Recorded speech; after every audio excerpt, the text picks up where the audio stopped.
Despite rising interest rates, record high inflation, and stock market volatility, the real estate market here in San Francisco is getting ready to rally even higher. What's up, YouTube? My name is Andres Restrepo, and welcome back to my YouTube channel.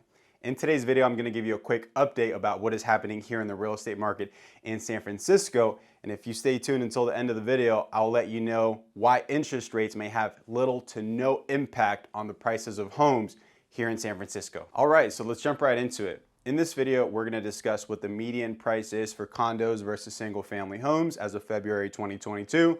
We're going to talk about what the median days on market are. We're also going to talk about months of supply. We'll talk about interest rates, and then we'll look at the historical trend line of San Francisco real estate over the past 40 years. As of February 2022, the median price for a single family home in San Francisco is $1,930,000. That is up 16.8% year over year.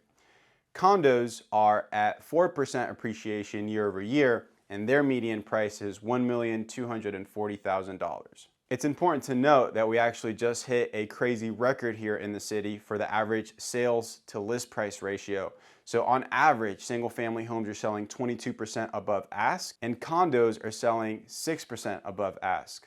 Now, this is mostly to do with the short amount of inventory that we have on the market, but more on that later. The average days on market currently for single family homes is 19 days, and that is down 36.7% year over year. And in my opinion, condos are a lot more shocking just because how quickly they've rebounded. The median days on market for condos are 33 days, and that's 45% down year over year. Now, we've already been seeing the condo market pick up a lot of steam since back in 2021, and it's safe to say that we are back at pre-pandemic levels and even inching higher than that for condos. As a lot of you may know, a lot of big tech giants here in the Bay Area have announced that their workers will be returning to office pretty soon, from the spring all the way up until the fall.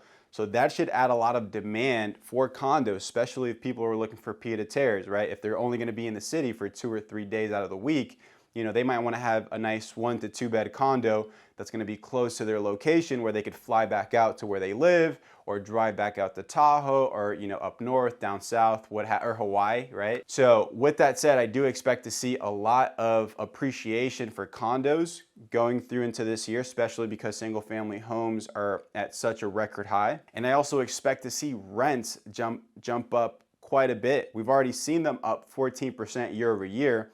And it wouldn't surprise me to see that same amount going from 2022 to 2023. All right, and let's talk about the elephant in the room, the supply. As many of you already know, and you've been seeing this throughout the country, the supply just cannot meet the ferocious demand. And San Francisco is no different. This is a beautiful city, has a lot to offer. There's a lot of jobs here. There's a lot of high income earners here in the city. So obviously this causes prices to really rise up dramatically. Now, with that said, here in San Francisco for single family homes, we only have 1.6 months of supply available. We used to measure this in months. Now we're starting to measure this in weeks because the supply is just so constrained. So right now we have about 6 weeks of inventory available for single family homes, which means that if nothing else came on the market today, 6 weeks from now, there would be 0 single family homes left to sell. That means that year over year, our supply is down 42.9% for single family homes. Like I previously mentioned, the condo market has picked up a lot of steam, and that actually shows in the months of supply as well. Currently for condos, we only have 3.1 months of inventory, and that is down 46.6% year over year. We do have a lot of inventory constantly coming on the market every single week. But with that said, the buyer demand is so high that the absorption rate is making it so this supply is extremely low. People are just gobbling up the inventory as soon as it comes on the market. Now, if we look at this chart over here, you can tell that we have not been building enough single family homes. 90% of the housing stock here in San Francisco was built before 1960 for single family homes. And as you can tell, we're not building anything new. Definitely no starter 3-bed, 2-bath, 1,500 square feet homes. The only properties that are being built as far as single family homes are concerned are over 3,000 square feet, which are very large homes. Typically, they're going to be on the higher, / luxury end. Prices are over $3 million. Existing stock of inventory is seeing a lot of demand because there isn't new supply coming online. Condos are a bit of a different story. Condos, there's new ones being built, but there's a difference in condos here in San Francisco.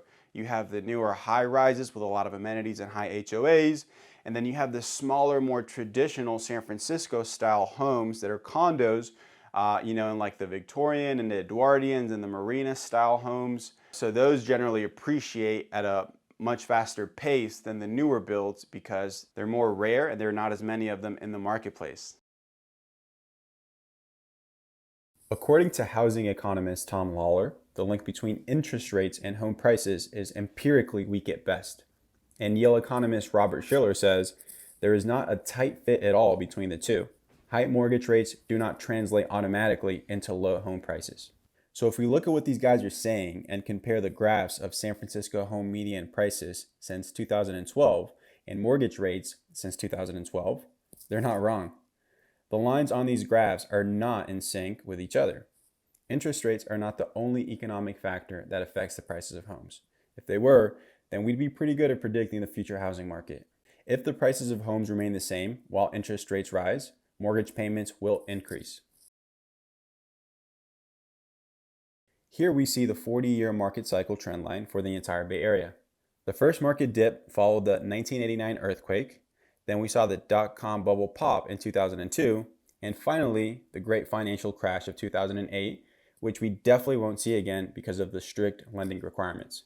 We may see a small 5 to 10% correction, but the cost of ownership will likely be the same or more due to higher interest rates. With that said, I hope you guys found great value from this content. My goal is to keep you up to date as to what is happening here in the real estate market in San Francisco.